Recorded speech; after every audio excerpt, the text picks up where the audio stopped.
Today's story involves the most uncommon suspect and victim combo I've ever heard of. A pastor and a housekeeper. I won't tell you who's who yet, but stick around to hear about one of the most insane tales of a robbery gone wrong.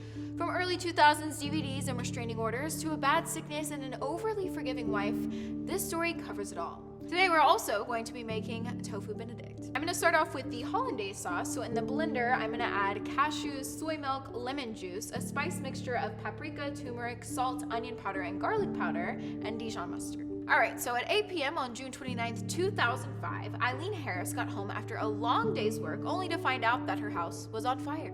She immediately called 911 and firefighters were sent out to her two-story home in Buffalo Grove, Illinois, a town right outside of Chicago. Once the firefighters put out the flames, they discovered something much worse inside: the battered, lifeless bodies of two people. At that point, the firefighters were probably like, this is out of our wheelhouse, let's call the cops. And shortly after that, the police officers rolled up to the scene. The two individuals were identified as Ivon Harris, a 65-year-old pastor at a Lutheran church, and Sarah Harris, his 24-year-old daughter who had just graduated from college, aka Eileen's husband and daughter. Which, what a day for Miss Eileen. She just got home from a long day of work only to be greeted by a house fire and her deceased family members. And as much as I'd love to tell you that Ivon and Sarah peacefully passed away from natural causes, that was not the case at all. Ivon was found in the basement and Sarah was discovered in the family room. They were both coated in injuries and bound with duct tape, so it was very clear they'd been attacked and slain by someone else. Okay, but this dude is a pastor. I feel like that's a pretty unusual target for a crime like this. Unless the perp was super against a religion or had a bad run-in with the pastor or something. Well, once officials knew the fire and executions were performed by some criminal, they were like, let's thoroughly search the scene for clues. Finally, a case where a legit crime scene investigation takes place. Although there were evident burn marks and shattered windows, the house was still mostly intact from the outside. Inside the house, investigators recovered a 14-inch blade covered in vital fluid, hair fibers, duct tape, a bandana, cigarette butts, latex gloves, and a few other items. All of the ingredients needed for a demented art project. During the investigation, detectives found out there was about $100 worth of DVDs, CDs, and clothing that was missing from the house. So based on what they knew, investigators theorized that this was most likely a burglary gone wrong.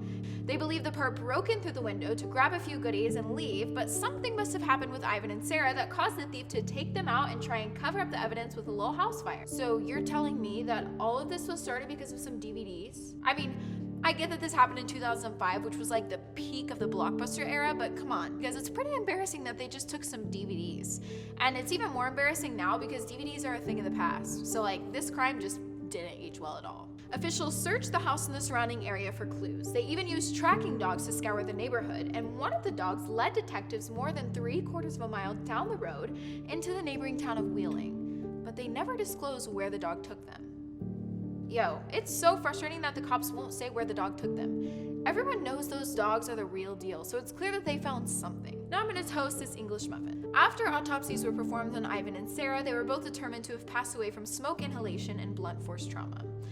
And with that, officials started to interview any and everyone for clues about what happened to Ivon and Sarah that day, and who might have done it. A council member from the church Ivon worked at said the victim hosted a Bible study class at 10 in the morning. The church council member also said he spoke to Ivon at 3 p.m., and after that, Ivon apparently talked to someone else at the church around 4:30 p.m. So based on that bit of information, detectives narrowed down the time of attack as sometime between 4:30, when Ivon was last seen at the church, and 8, when Eileen came home from work.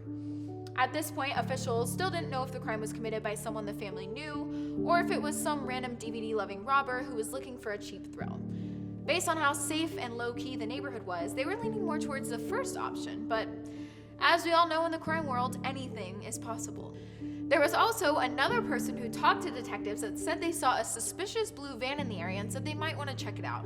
And the cops were all like, so you saw a blue van and you don't have any other reason to think it's related to the crimes other than the fact that it's sketchy? Thank you so much for this tip.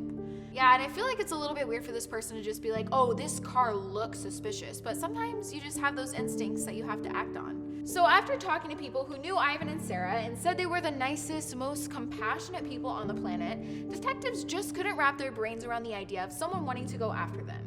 I mean, first of all, Ivon was a pastor, so if this person wanted a spot in heaven, you would think they'd shy away from slaying one of the Lord's messengers. Secondly, Sarah was a young girl who just accepted a job as a 5th grade teacher, so these people don't sound like they have beef with anyone. That's at least what most people thought. there is one guy who apparently wasn't very fond of Sarah, or actually he was too fond of her, because in 2002 she got a restraining order against him. Oh, now it's getting interesting. So this dude was apparently an ex-boyfriend of Sarah's, and in the report, Sarah said he threatened and harassed her on the phone for 2 years straight.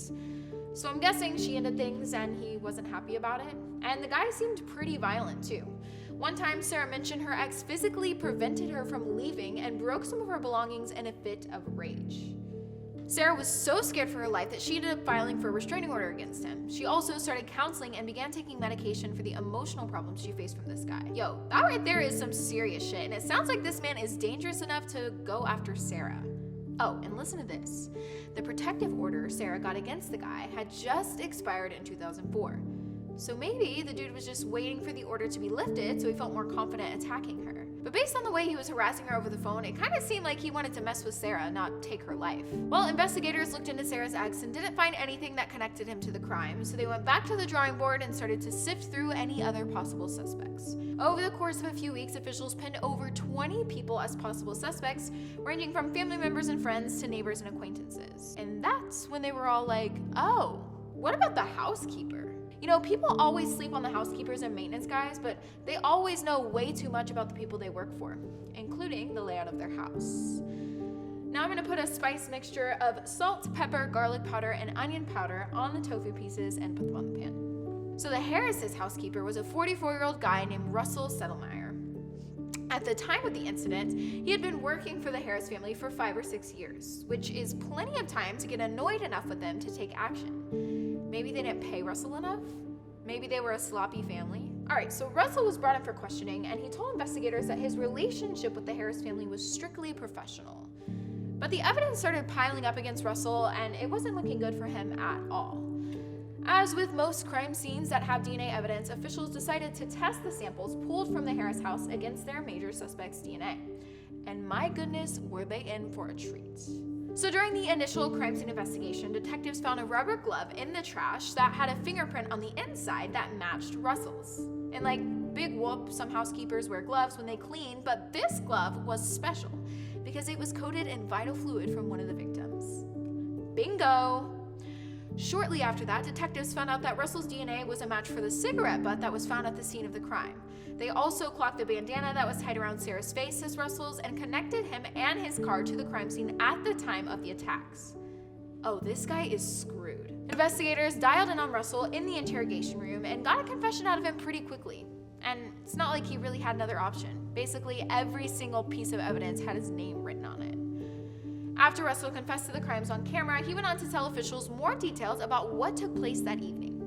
Here's how it went down. Russell broke into the Harris' house and started looking around for items to steal.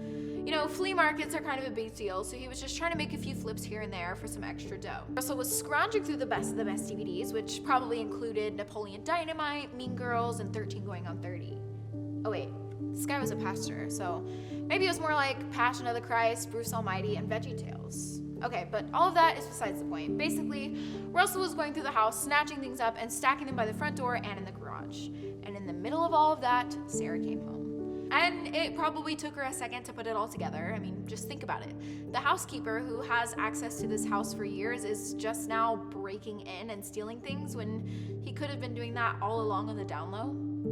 For real though, I wonder why he didn't just take these items over the course of a few shifts. Like, what made him suddenly pop off that specific day? Once Sarah realized Russell was robbing her house, she confronted him, but he started fighting back.